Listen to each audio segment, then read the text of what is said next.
I actually really love Pride because I actually don't get to perform in gay clubs a lot. The last place that I performed was a lesbian bar in New York called soon to be a Dwayne Reed. June's a really weird month for me. I'm a vet, which do not cheer, it's really weird now. Did everyone see Trump's gay pride parade? That's what happens when gays aren't in the military anymore, or everyone hates you. But June is Pride, and it's also PTSD Awareness Month. So I just like to put that out because if you know a queer person, you should hug them, and if you know a vet, you should also hug them this month. Just maybe not like from the back or quickly from the side or anything like that. Yeah. Normally when I tell that joke, then people start to wonder like, do I have some form of PTSD? I do not. The only night terrors I really have is when a guy does not know it's time to leave after a hookup. There's like nothing more terrifying than a man that you think is calling an Uber and you see him setting an alarm and you're just like, I guess we're gonna cuddle, Derek. I don't, Yeah. It's a weird time of year. Politically, things are changing. People are realizing they have to step up, which you can do by not ranking Como.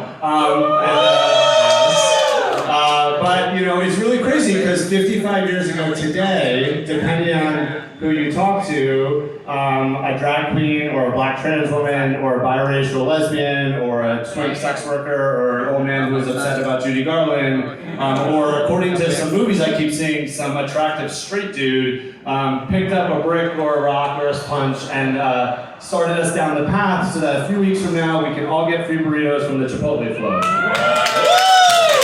I was told like, oh, you're just gonna be narrating some fun tours that people are gonna experience on their meta glasses. But then I learned on the call that wasn't actually the purpose of why I was being sent out.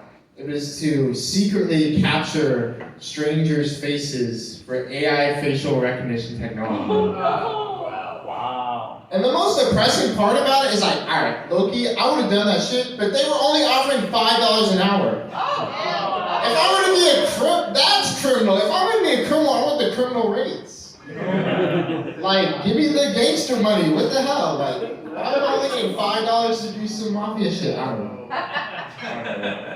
There are a lot of scammers. Like, if you go on LinkedIn right now, there are so many scammers on LinkedIn. Y'all don't even know. There's people that have created fake company websites that are like completely made in AI in like 5 seconds. You got fake people on LinkedIn. You got all these random BS consultancies that are just like pyramid schemes. Like this one pyramid scheme tried to hire me. They were called Aura Marketing, y'all. Talk about Gen Z marketing, right? Ooh, this company has Aura. All right, I'll check out this job.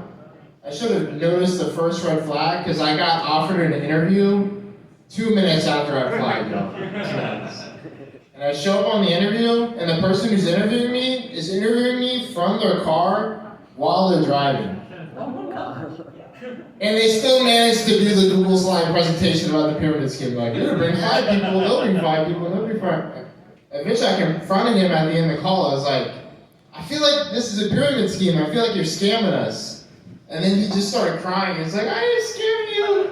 I don't want to do this. I hate my life. And he gave me his email to help him find a job. Y'all, have you ever been to an interview where the interviewer asks you for a job at the interview? Is that how that's supposed to work?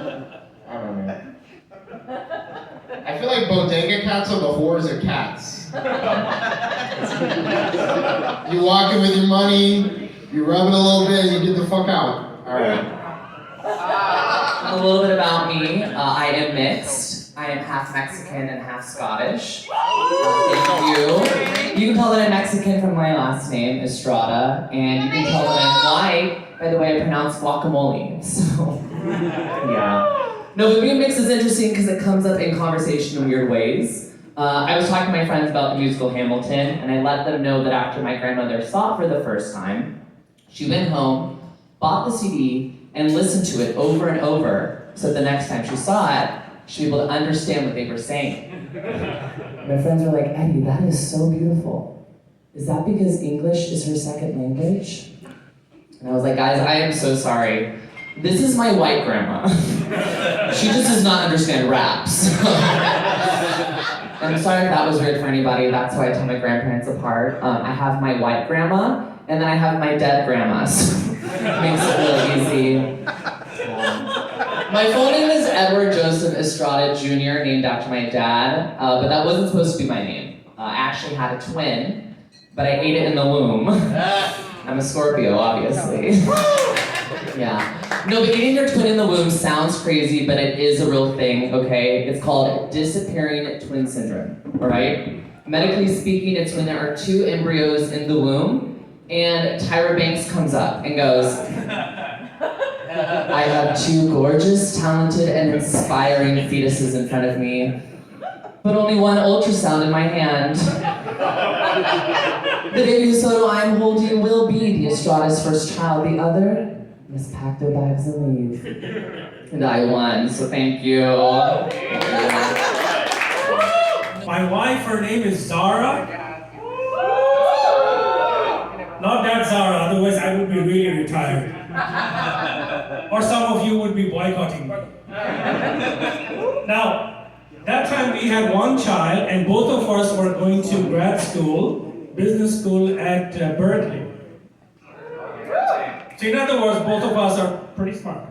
So, we had a little baby, 4 months old, and it was getting very tough. And then naturally, being the mom, she said, I'm gonna quit, look after the baby. It's getting very tough. I said, well, honey, you stay in business school, I will look after the baby. Everybody says, wow, what a husband. I said, no, this is strategic planning.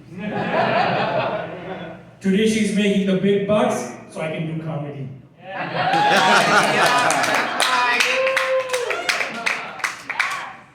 So I'm a stay-at-home dad. She's going to grad school.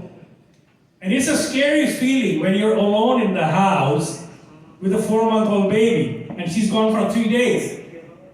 It's a hot day in California. I am without a shirt. Do not visualize it, or you can if you want to. All you will see is a man with boobs. That's why my name is Mahbub.